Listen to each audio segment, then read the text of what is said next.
mengasihi Dia, kami akan datang kepadanya dan diam bersama dengan Dia.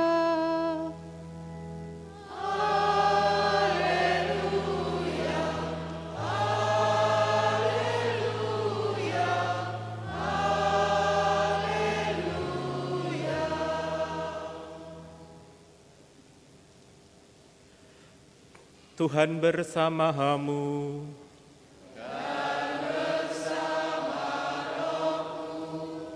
Inilah Injil suci menurut Matius.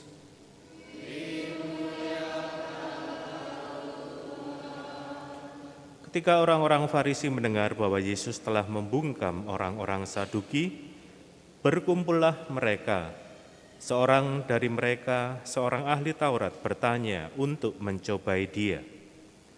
Guru, perintah manakah yang terutama dalam hukum Taurat? Jawab Yesus kepadanya, "Kasihilah Tuhan Allahmu dengan segenap hatimu, dengan segenap jiwamu, dan dengan segenap akal budimu. Itulah perintah yang terutama dan yang pertama. Perintah yang kedua yang sama dengan itu ialah, kasihilah sesamamu manusia seperti dirimu sendiri. Pada kedua perintah inilah tergantung seluruh hukum Taurat dan kitab para nabi." Demikianlah sabda Tuhan.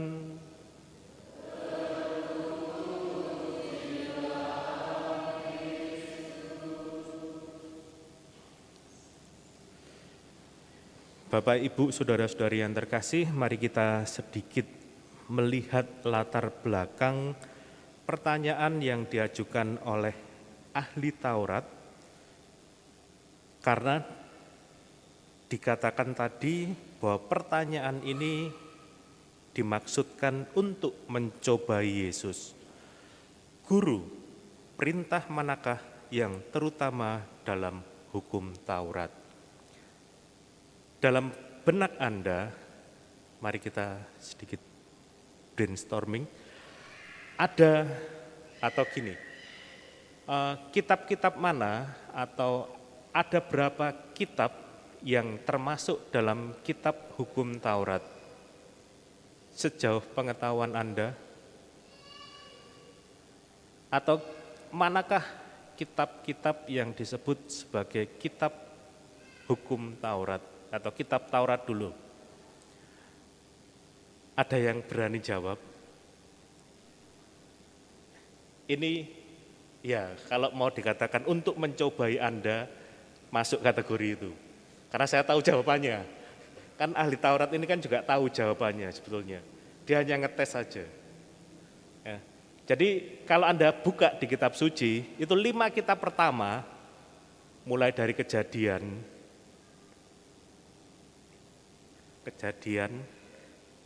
kemudian Keluaran, terus yang ketiga, Ulangan, keempat, Bilangan, Imamat. Ya.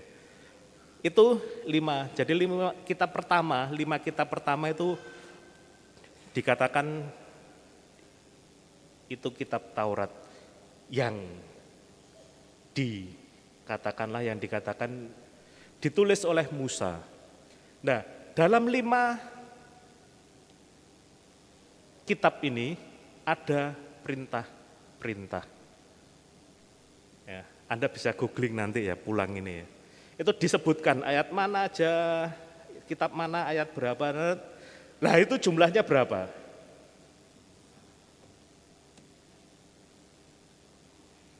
Jumlahnya berapa? Oke, kalau jumlahnya berapa Anda tidak tahu, oke. Saya bagi 2. Ada perintah yang modelnya negatif, itu jangan. Ada perintah yang modelnya positif, itu perintah. Kamu harus ini, harus itu perintah positif. Ya, tapi kalau perintah yang bentuknya negatif itu jangan. Nah, ada 365 larangan. itu perintah negatif. Apalanya kan gampang, 365 hari ada, maka 365 larangan. Lalu perintah yang positif itu ada 248 perintah, maka jumlahnya adalah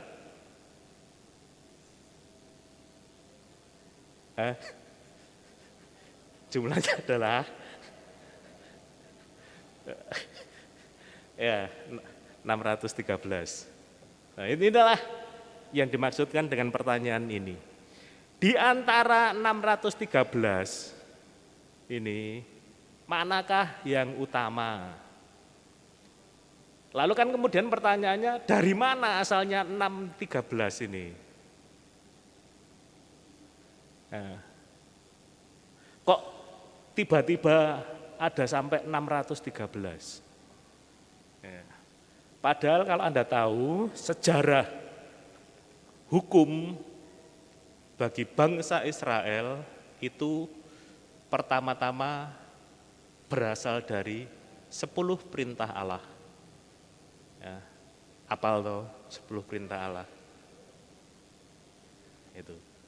Jadi dari 10 itu sejarahnya 10, kemudian kalau istilahnya UUD itu di amandemen, jadi ada tambahan dalam perkembangan sejarah itu sampai kemudian 613. Nah, itulah yang seringkali menjadikan persoalan karena orang hanya tahu 613-nya, tapi tidak tahu asal-usulnya, spiritnya, semangatnya, dan sebagainya. Oke, sampai sini dulu ya. Jadi asal-usulnya dari 10 perintah Allah. Dulu, mungkin Anda ingat, salah satu cara untuk belajar 10 perintah Allah, itu adalah membaginya dalam 2 bagian. Ya, jadi ayat pertama sampai ayat ketiga itu berkaitan dengan relasi manusia dengan Tuhan. Baru kemudian ayat 10, 4 dan seterusnya, ya 4 itu hormatilah ibu bapakmu, jangan membunuh dan seterusnya. Ya, itu berkaitan dengan relasi antar manusia. Kalau pembagiannya ini, maka kita bisa tahu kenapa Yesus menjawab seperti tadi. Ya, kasihlah Tuhan Allahmu, dan kemudian cintailah sesamamu manusia seperti dirimu sendiri. Ya. Jadi jawaban Yesus adalah mengembalikan jenis atau macam mana dari sekian hukum yang banyak itu, supaya orang tahu, inilah semangat yang ada di balik ayat-ayat tersebut. Sehingga ketika orang melaksanakan hukum, orang sadar, kenapa saya bertindak seperti ini. Jadi hukum tidak melulu masalah boleh dan tidak boleh.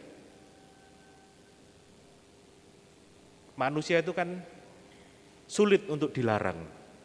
Jadi ketika dia sadar atau dia mengalami kondisi yang dia dilarang, kadang-kadang dia melawan.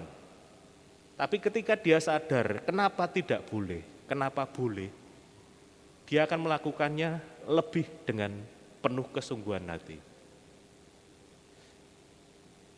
Seperti itulah yang sebetulnya juga mengajak kita untuk melihat kembali bagaimana Tuhan Yesus menjadi model, menjadi contoh bagi kita bagaimana mencintai Tuhan dan mencintai sesama itu hadir dalam dirinya, dalam sikapnya, dalam tindakannya. Dan dengan demikian kita juga belajar untuk mencontoh Tuhan Yesus. Bapak, Ibu, saudara-saudari yang terkasih, memang kalau kita juga dulu diajari, mungkin diajari ya. Salah satunya untuk melihat bagaimana relasi dengan Tuhan dan sesama itu hadir, itu juga kita diajak untuk melihat salib. Ya toh salib itu kayunya yang ke atas itu diibaratkan relasi dengan Tuhan. Sementara yang mendatar itu relasi dengan sesama. Kenapa kok yang ke atas itu lebih panjang? Itu tafsiran ya.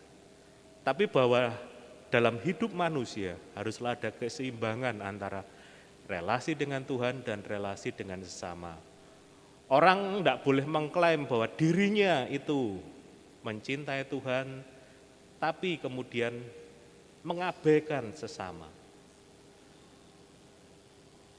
Justru menjadi pribadi yang mencintai Tuhan haruslah menjadi pribadi yang semakin manusiawi. Artinya ya bertindak selaku manusia yang normal, punya sifat-sifat kemanusiaan, dan kemudian mewujudkan kemanusiaan itu dalam tindakan. Kalau Santo Vincentius itu pernah atau terkenal dengan cerita ketika dia berdoa, kemudian ada tamu, dan yang berdoa itu diminta untuk meninggalkan doanya dan menemui tamunya dengan istilah meninggalkan Tuhan untuk bertemu dengan Tuhan yang hadir dalam tamunya itu. Maka seperti itulah kemudian hidup kita diminta, karena kalau Anda ingat kisah pengadilan terakhir, ya, Yesus kan juga mengatakan apa yang kamu lakukan untuk saudara-saudaraku, itu kamu lakukan untuk aku. Maka Bapak Ibu Saudara-saudari yang terkasih, semoga kita pun juga menjadi pribadi yang mencintai Tuhan dalam diri sesama, sebagaimana yang diteladankan oleh Tuhan Yesus. Kemuliaan pada Bapa dan Putra dan Roh Kudus,